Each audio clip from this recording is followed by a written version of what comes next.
Engineering కళాశాలలు, medical కళాశాలలు, dental కళాశాలలు స్థాపించి మన ప్రాంతంలో నాణ్యమైనటువంటి వైద్య సేవలు ఉండాలని మన గౌరవ ఆరోగ్య శాఖ మంత్రి గారికి దృష్టికి ఎన్నో సందర్భాల్లో నేను తీసుకొని పోవడం జరిగింది. ఇక్కడ ఉన్నటువంటి 30 పడకల ఆసుపత్రి మూలంగా ఇక్కడ ఉన్నటువంటి పేద ప్రజానికానికి న్యాయం జరగడం లేదు.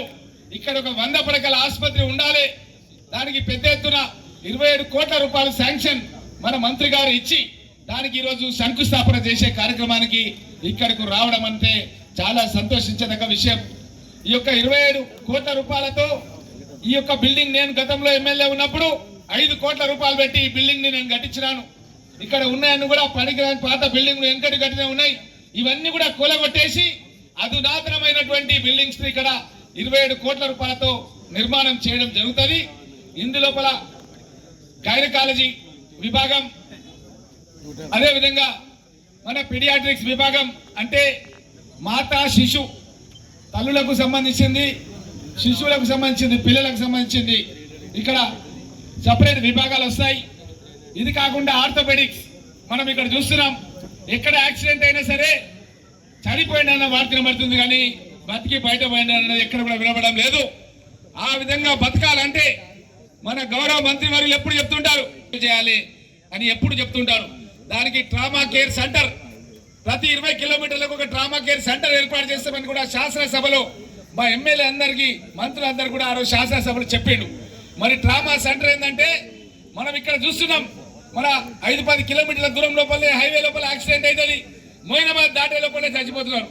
అట్లా సాగకుండా ఉండాలంటే ప్రతి 20-30 కిలోమీటర్లకు రహదారికి దగ్గరలో అధునాతనమైనటువంటి హాస్పిటల్స్ నిర్మాణం చేయాలని డాక్టర్ వైఎస్ రాజశేఖర రెడ్డి గారు ఏ విధంగా అయితే ఆలోచన చేసిండ్రో మన మంత్రివర్యులు కూడా దామోదర్ రాజనరసింహ గారు అలాంటి ఆలోచన చేసి తెలంగాణ రాష్ట్ర వ్యాప్తంగా ప్రతి 20-30 కిలోమీటర్లకు ఏదైతే చౌరస్తలకు, మెయిన్ రోడ్లకు దగ్గర ఉన్నటువంటి హాస్పిటల్స్ ఉంటాయో అవన్నింటినీ కూడా అప్గ్రేడ్ చేసినటువంటి హాస్పిటళ్లలో అనెస్థీషియా విభాగం ఉండాలి, ఆర్థోపెడిక్ డాక్టర్స్ ఉండాలి, అన్ని విభాగాలు ఉండి అక్కడ మెడికల్ కాలేజ్ కూడా ఈ మధ్య కాలంలో మనం పెద్ద ఎత్తున మన వికారాబాద్ లో ఒక మెడికల్ కాలేజ్ ఆల్రెడీ నడుస్తుంది. కొడంగల్లో కొత్త మెడికల్ కాలేజ్ పద్మ గారు ఇక్కడ ఉన్నారు, ప్రిన్సిపల్ గారు కొడంగల్ మెడికల్ కళాశాల తను కూడా ఇక్కడికి రావడం జరిగింది. ఈ విధంగా మెడికల్ కాలేజ్ అన్నింటి కూడా ఇక్కడ ఉన్నటువంటి హాస్పిటళ్లకు అనుసంధానం చేసి అక్కడ ఉన్న ప్రొఫెసర్లను తీసుకొచ్చి మన ప్రాంతంలో ఉన్న హాస్పిటల్లో కూడా వైద్యం చేయడానికి రూరల్ హెల్త్ సెంటర్ కింద కూడా పరిగిది పెట్టాలని చెప్పి కూడా నేను గౌరవ మంత్రి గారి దృష్టికి, కలెక్టర్ గారి దృష్టికి ఆల్రెడీ తీసుకొచ్చినాను. ఎందుకంటే మెడికల్ కాలేజ్ అటాచ్ గా మనం ఉంటే అక్కడ ఉన్నటువంటి ప్రొఫెసర్స్, డాక్టర్స్ అంతా కూడా మన పరిగి హాస్పిటల్ కూడా వైద్యం చేస్తే మన దగ్గర ఉన్నటువంటి పేద ప్రజలకు మేలు జరుగుతుందని చెప్పి ప్రభుత్వం దృష్టికి నేను తీసుకురావడం జరిగిందన్న విషయాన్ని కూడా మీ అందరికీ తెలియజేస్తూ, ముఖ్యంగా మనం ఒక విషయం గమనించాలి. గతంలో రాజశేఖర రెడ్డి గారు ఒక గుండె ఆపరేషన్ చేయాలంటే మన ప్రాంతం లోపల సత్యసాయిబాబా హాస్పిటల్ అని చెప్పి అనంతపూర్ లో ఉంటే అక్కడ పేరు నమోదు చేసుకుంటే ఏడాదికో 2 ఏళ్లకో అనంతపూర్ నుంచి ఫోన్ వస్తే సత్యసాయిబాబా అక్కడికి పోయే పరిస్థితులు ఉంటుండే మనకు. అట్లాంటిది రాజశేఖర రెడ్డి గారు ముఖ్యమంత్రి అయిన తర్వాత తెల్ల రేషన్ కార్డు వాళ్ళందరూ కూడా గుండె ఆపరేషన్ చేయాలంటే అది యశోద హాస్పిటల్ కావచ్చు, అపోలో హాస్పిటల్ కావచ్చు, లేకపోతే నిమ్స్ హాస్పిటల్ కావచ్చు, ₹1 కూడా ఖర్చు లేకుండా గుండె రోగం కూడా చేసే స్థాయికి దేశంలో మొట్టమొదటి ముఖ్యమంత్రిగా డాక్టర్ వైఎస్ రాజశేఖర రెడ్డి గారు పనిచేయడం జరిగింది. అలాంటి రాజశేఖర రెడ్డి గారి ఆలోచనతో సీఎం రిలీఫ్ ఫండ్ అని తీసుకొచ్చి ఏ హాస్పిటల్లో వైద్యం చేసుకున్నా సరే వాళ్ళకి సంబంధించిన చెక్కులు కూడా ప్రభుత్వ పరంగా ఇచ్చే కార్యక్రమాన్ని కూడా కాంగ్రెస్ ప్రభుత్వంలోనే ప్రారంభించడం జరిగింది. మనం ఈ మధ్య కాలంలో ఎల్ఓసి అని చెప్పి నిమ్స్ హాస్పిటల్ లోపల నేను ఎమ్మెల్యే అయిన తర్వాత దగ్గర 5-6 కోట్ల రూపాయలకు సంబంధించినటువంటి ఎల్ఓసీలు నిమ్స్ హాస్పిటల్ లోపల ఇప్పించడం జరుగుతుంది. ఇవన్నీ కూడా కాంగ్రెస్ పార్టీకి పేద ప్రజల పైన ఉన్నటువంటి మమకారం మూలంగానే ఇవన్నీ కార్యక్రమాలు జరుగుతున్నాయి. ఆనాడు భారత్ జోడో యాత్రలో రాహుల్ గాంధీ గారు చెప్పారు, ఈ రాష్ట్రంలో, ఈ దేశంలో ఈ ప్రతి కుటుంబం ఏ స్థాయిలో ఉంది, సామాజికంగా, ఆర్థికంగా, విద్యాపరంగా, వృత్తిపరంగా ఆ సమాచారం ప్రభుత్వానికి ఉండాలి. ఆ సమాచారం ఆధారంగానే రేపు పొద్దున లేదా పాలసీలను తీసుకుంటాము, నిర్ణయాలు తీసుకుంటాం, ఏ రకంగా ఆ కుటుంబానికి బాసటగా ఉండాలని చెప్పేసి ఈరోజు 75 అంశాలతో కూడిన సమాచారాన్ని సేకరించింది ప్రభుత్వం.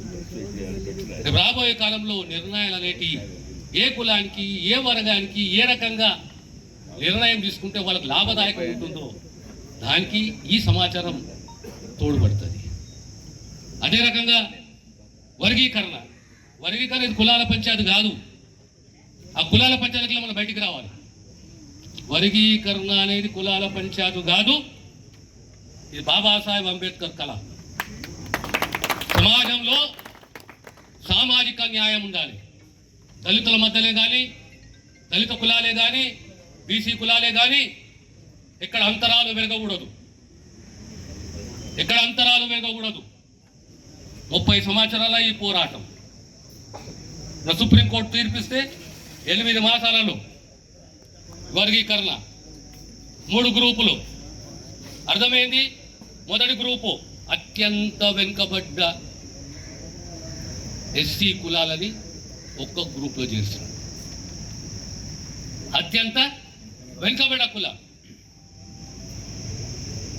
ఒక మోస్తరు ఎదుగుతున్న కులాలు, కొద్దిగా ఇంకా మేలైన కులాలు.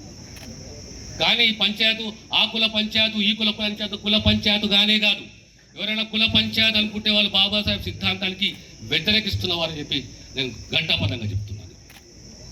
మీ అందరితో కోరేది ఒకటి, తెలంగాణ రాష్ట్రంలో సామాజికంగా, ఆర్థికంగా, విద్యాపరంగా అన్ని హంగులలో అన్ని కులాలు పెరగాలి, ఎదగాలి, పోటీతత్వం రావాలి.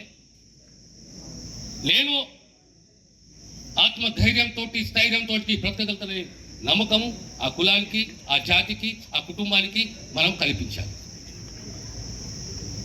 ఈరోజు మా రామ్మోహన్ ఎప్పటి నుంచి అంటున్నాడు మీరు రావాలి. అంతకని ఎక్కువ మా అధ్యక్షుడు ప్రసాద్ గారు ఓవర్ 50 సార్లు నువ్వు ఎప్పుడు వస్తావు అంటే ఈరోజు కళ్ళ తీరింది. చాలా సంతోషము. మీకు ప్రైమరీ హెల్త్ సెంటరే కానీ, సబ్ సెంటరే కానీ, లేదా డయాలసిస్ బెడ్సే కానీ, డ్రగ్సే కానీ, ట్రామా సెంటరే కానీ,